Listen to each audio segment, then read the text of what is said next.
आशुतोष भैया, आशुतोष भैया, भैया को प्रधान बनाना है। सुना भैया बतिया दिल के बातें बाई बड़ा मुश्किल के।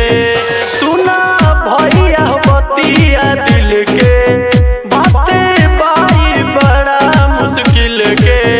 ग्राम रस्तीपुर के शान बढ़ैया, ग्राम रस्तीपुर के शान बढ़ैया। आशुतोष भैया के प्रधान बनैया। सुना भैया के जन तू भुलैया। आशुतोष भैया के प्रधान बनैया।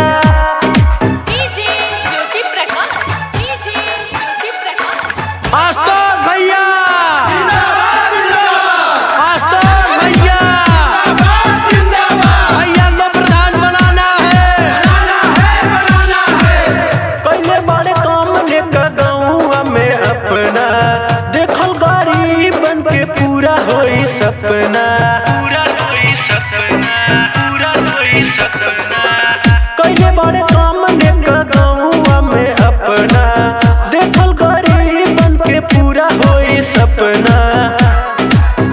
हर घर से तू मिल के जितैया, हर घर से तू मिल के जितैया। आशुतोष भैया के प्रधान बनैया।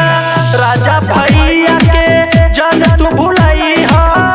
आशुतोष भैया के प्रधान बनैया। आशुतोष भैया,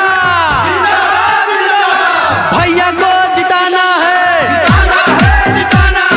रस्तीपुर का नाम बढ़ाना है। कैले कोरोना में बड़ा ही काम हो, आवेला भैया के गौवा में नाम हो। कैले कोरोना में बड़ा ही काम हो, आवेला भैया के गौवा में नाम हो। करण बेदर्दी कहे जन तू भुलैया। शुभम